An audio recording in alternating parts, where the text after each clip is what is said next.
I'm with Jordan, and I'll be talking about their work to help save the Southern Cassowary. So one of the cassowary's most iconic features would be its crest. So what exactly is inside it? So it's a relatively sort of spongy material. It's not as hard as everybody actually thinks. Believe it or not, it's actually made out of keratin, so it's the same sort of stuff your fingernails are made out of. But for a lot of research they've done, they found that it's actually connected to their eardrums. So they believe it acts like a bit of a satellite dish to help sort of amplify the sounds and that they hear out in the rainforest. Now, it's not the females that take care of the young, it's actually the males. So can you run through what the males will do for the young? Sure. So yeah, believe it or not, our beautiful female cassowaries have absolutely no parental care at all.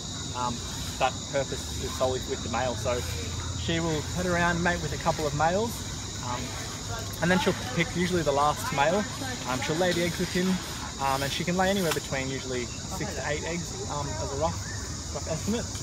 And then that male is stuck with those eggs for anywhere between 50 to 60 days. So, and then it's his job to raise those young basically until they're independent and they're self-sufficient on their own. So she has absolutely no parental care at all.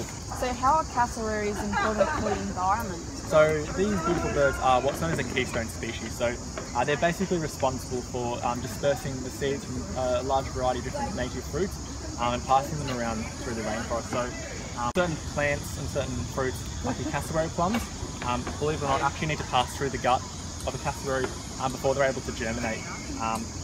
They have a relatively hard outer shell, and then obviously passing through their intestinal tract helps to get rid of that hard outer shell and allow the seed to germinate. So because these guys will forage over quite large distances, they can disperse these seeds throughout the rainforest and hopefully continue the growth and preservation of the rainforest. So the Southern Cassowary isn't the only species of cassowary. What are the other two?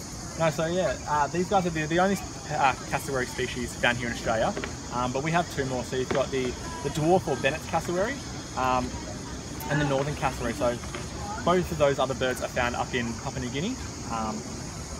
They are a bit more distinct looking. So the biggest feature of these guys is the double wattle. That's how they also got the name, the double wattle cassowary. And obviously your northern cassowary is a single wattle.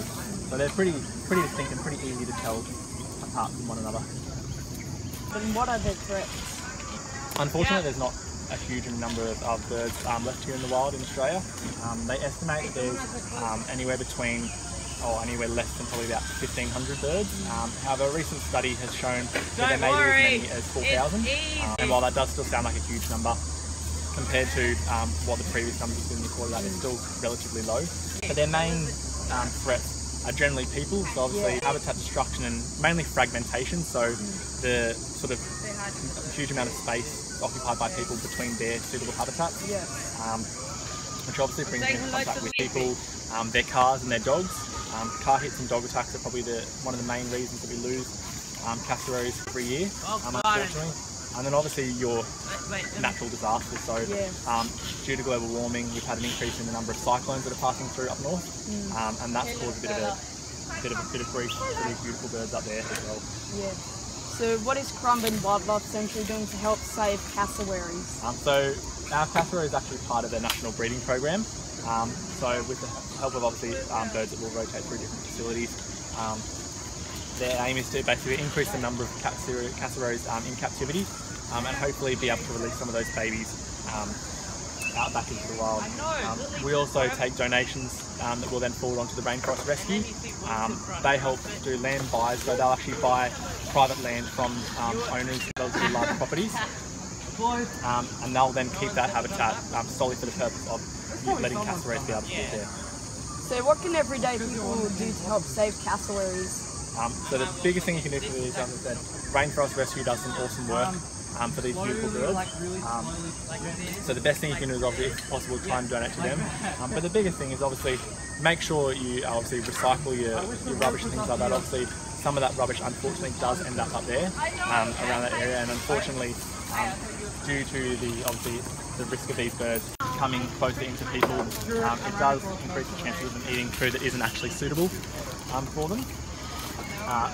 And the best thing you can do, obviously, while you're up around there, slow down in your vehicles. Obviously, a bird like this, even though she is quite a large bird, doesn't usually fare too well against a car. Yeah. She has been keeping her mouth open for the majority of the interview. Is that a way of cooling down? Yeah, so it is a relatively hot day today.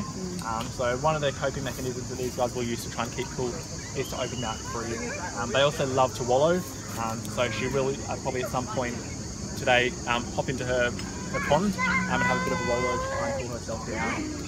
Well, thank you for talking to me today. Not a problem, guys. I'm glad to have you here and glad to talk to you about our beautiful cassowaries. This is my last Currumbin Wildlife Sanctuary conservation interview. I'd just like to thank everyone who has supported me along the way. And remember, every action counts and you can make a difference.